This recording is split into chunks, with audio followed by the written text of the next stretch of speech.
So I'm off to the doctor, like a good little escort, to book in my STI check, but also to get my jaw looked at because I had this really rough booking last week. It was totally unexpected. It was on the side of violent. It was violent. And I didn't cope well, and I got my jaw knocked out and didn't like it. Wasn't happy. I think the guy knew I was upset but didn't really do anything. So I'm off to the doctor to get it set. But the way I see it is every job has its faults. You know, when you work in a cafe, you've got to have a risk of burning yourself on the machine. You have to have a risk of being yelled at by a customer or getting food poisoning off the chicken sandwiches. If you work at Macca's, you could burn yourself on the grill.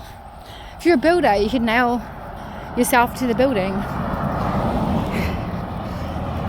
If you're a doctor, you could stab yourself with an injection. So every job has its risks, and this is just one of the risks of prostitution. That sometimes you get clients that want to be a bit more violent because they're expressing an emotion, and they're paying a working girl so that they can do that, you know, so that they can have their energetic, passionate, aggressive need met. And I wore it. So my jaw, it was like he pulled my hair, like yanked it back, and I was like, fuck my life. And then my jaw went, and now I've got a bone sticking out. It's fucking awesome. Yeah, so I'm a bit of a tough cookie because I went back to work. But that's because I have a cocaine habit. Yeah, kind of joking. No, you know me, I'm lovely, I'm innocent as fuck. Yeah, so that's just one of the things of a downside. And what you should do when that happens is, this is why it's really good for all escorts. If you're watching this and you're an escort, oh my god, you need to put at least $700 to $800 to $1,000 in the bank account every week to declare. Don't get on the fucking wins benefit unless you've had no bookings and you need groceries. Then you go on the benefit. But track your income, because one day when you're one day when you're at home, or you're at work and a client harms you, you can get ACC. You can get 80% of your income paid out. And so that is going to secure you for when you're sick or injured, because it does happen. I've had my ribs cracked in a booking before. I've had my vagina ripped. I just sat in a bath for like an hour. I've had my jaw dislocated. So I'm actually alright emotionally about it. Like, I'm totally fine mentally.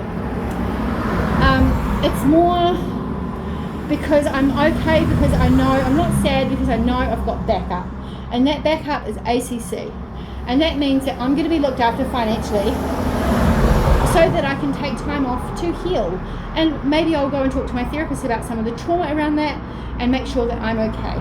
And then I will continue doing my job, because I'm a business bitch and I love my career, and I don't need one bad apple ruin the whole cart. So you do have to get on with things, but you don't have to get on with them straight away. I took a couple of days off to feel sorry for myself and cry.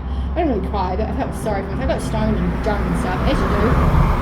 But then I got back on the horse and I went to Christchurch and Blenheim and did really well. In Blenheim I did well. Christchurch, suck you Christchurch. I had one no-show, one cancellation, and one fake booking. Like, no actual bookings in Christchurch. It was shit. The guys in Christchurch, because Christchurch is really hard to work in, because it's got the jail, the rehab, and the quake victims. And so you're getting all those kind of like clientele that are coming from these places of trauma and incarceration and crime activity, and they're coming into your bookings. And so they're gonna teach you things like, hey, do you do rimming and like fist me with the fucking meat cleaver, or like, hey, I'm gonna book you, baby, send me a picture, and then they don't even turn up, or they cancel like 10 minutes before the booking and you've already arranged other bookings to fuck off. So that happens in Christchurch. I've never had a good experience in Christchurch. I did not do well. It was really hard, but I did well in Blenheim, which is awesome. I had 2 regulars and another client, so 2 regulars and a new guy, and it was all 3 hours, and it was all between 5 o'clock and 9 o'clock at night. I banked about $900, which was fantastic. So that was cool. But and so now I'm going to go and get ACC, because obviously I can't work, like do a blowjob, I can't do my job properly, so I'm going to have to take some time off soon to set my jaw. So that's cool. But so some advice, in big cities like that have got a lot of crime, a lot of murders, a lot of known people down there that have got mental health and addictions, just be prepared that city you might only get a few gold clients out of, and you're going to get a lot of shit. But just ignore it, just take it with a grain of salt, and have another city to go to afterwards, and have a backup plan. Like, we went down with a few hundred in our pocket, so that if that happens, we can still pay for the hotel, we can still get drinks and dinner and have a good time. But just move on. It happens to every escort. It was my first time going to a city where I didn't have a booking. Like every other city I've gone to, I have not failed. But this city, I did not get a booking. And it was the first time in my career that I did not get a booking. So, and I got angry and I was a bit like annoyed, but luckily I had my escort friend to tell me to get over myself, to stop being such a whinging bitch, and look forward to the next city. So I didn't put my ad up any further in Christchurch. I took it off at night and I put it into a different city the next day to generate bank there.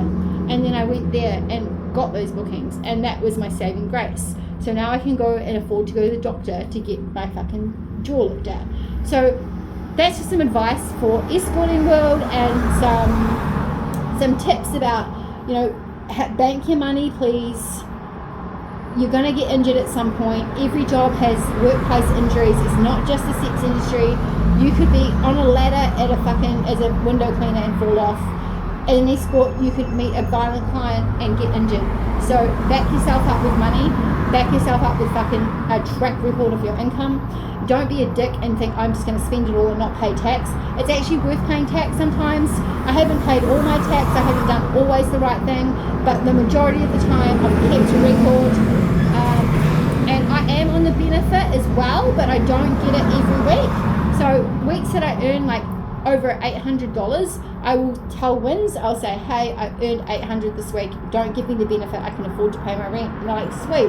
On weeks where I'm having an emotional issue, or I don't want to work, or I've got my period, or like it's just quiet because there's escorts in town, then I ring up Wins and say, I didn't earn anything this week, and they give me $400 or $500, and that pays my rent. So that's how you can do it. Don't be a dick and this, that, and the next thing. My bus is here, but these are some escort tips, and I'm not on my bike, but I'm sure I will go for a ride today and make a cool video about my Blenheim trip. So have a good day, and peace and pussy.